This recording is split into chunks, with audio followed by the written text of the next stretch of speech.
Hello, thank you for coming to my poster presentation. My name is Livia Umeda, and I'm a music therapy master's student at the University of Iowa. I conducted the study Student Satisfaction with Music Therapy Education Programs in the United States of America while an undergraduate student at my prior institution, the University of the Pacific. Undergraduate and master's equivalency music therapy education is unique from many other professions in that it entails academic coursework in which students build musical foundations, clinical foundations, music therapy foundations, and are required to take general education courses and electives.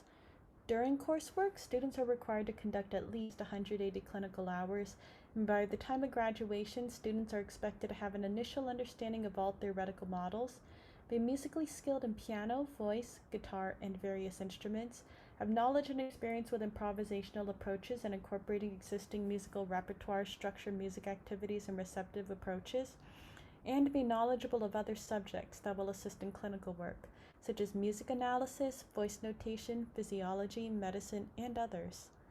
Thus, it's important to gain an understanding of student satisfaction to prepare students for later clinical practice or more advanced degrees. Until the publication of this study, from my review of the literature, it appeared all existing studies focused on student satisfaction from an educator's perspective. At that time, I was a music therapy intern, so was extremely interested in learning my peers' perceptions. In this exploratory study, I aimed to discover the educational satisfaction of music therapy students in the USA who were in their final year of undergraduate coursework, finished undergraduate coursework but not started internship, or were in a master's equivalency program 1 or 2 semesters immediately before internship. Aspects to be studied were academic experiences, such as coursework, practicum, and internship, interactions with faculty and supervisors, and available resources, such as information, financial aid, and availability of instruments. I created a 35-item measure of music therapy student satisfaction by adapting scales created by previous researchers, plus additional questions I created. Adaptations were necessary to make the surveys more suited to assessing the needs of music therapy students' coursework. The survey was open for responses for 6 weeks, and after the survey closed, I calculated the descriptive statistics for the quantitative questions and used content analysis for the open response questions. In total, there were 80 recorded survey responses, with 51 respondents completing the whole survey. Many of the respondents were final year undergraduate students, with a discrepancy in participation between the regions. Of note, the New England region only had one participant. Respondents expressed overall satisfaction with their university experience and that they were confident their professors cared about their academic success and well-being.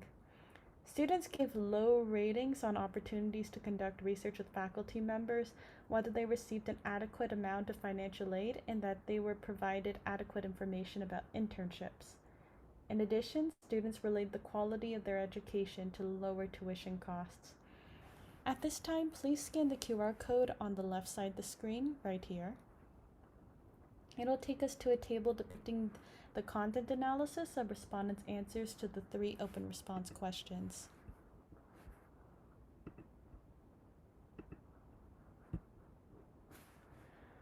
Fifty-three respondents answered the first 2 questions. What did you enjoy most about your coursework and practicum? And what did you enjoy least about your coursework and practicum? From the synthesis, I found many respondents most enjoyed the diverse client experiences they had in practicum, and that their coursework largely related to practicum experiences. In particular, one individual stated that coursework is often rich in content and can connect to practicum experiences. I also found students had the most concerns with the number of courses they were required to take that were unrelated to music therapy, especially the abundance of music classes that seemed unrelated to clinical practice.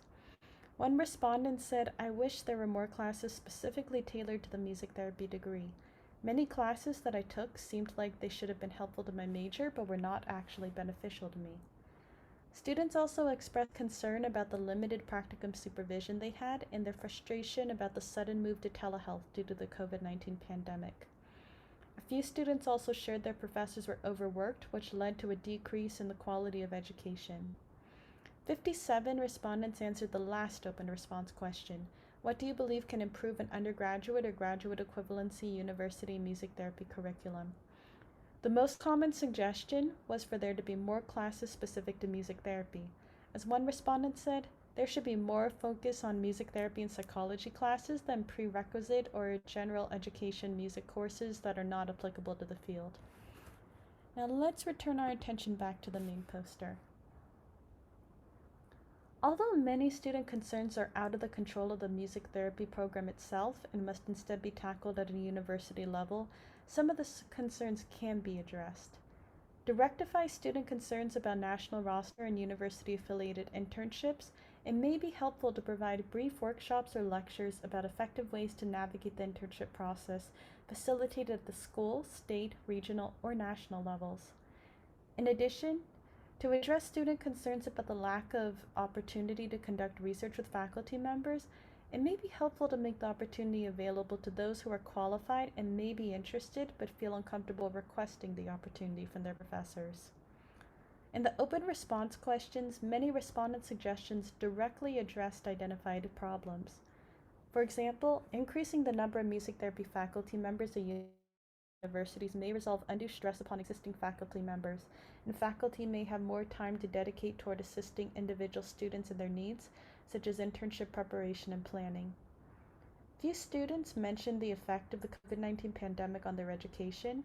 However, those who did felt frustrated with their university's solutions to emerging problems. In conclusion, students were satisfied with their university experience, especially with the diverse client experiences and clinical work-related coursework. The largest concerns were excessive non-music therapy-related courses, limited practicum supervision, and overabundance of outside work, which led to students feeling overwhelmed. As a novice researcher, one of my main takeaways from this experience was learning the steps necessary to create and implement a survey study, especially in regard to the importance of wording on surveys. The largest challenge of the study was the COVID-19 pandemic. It may have resulted in the creation of numerous confounding variables, and to rectify this limitation, I'll conduct a replication study after the pandemic is passed and use the results of the current study as a baseline to compare it to. Music therapy educators may be able to consider the findings of the study when evaluating their university music therapy educational policies, which can lead to higher student satisfaction. And if you're interested in reading the full open access article, please scan the QR code on the right here. And also please feel free to email me at any time. I'm happy to answer any questions about this article, and I'm happy to engage in discourse and conversation. Thank you again for joining me and watching my poster presentation.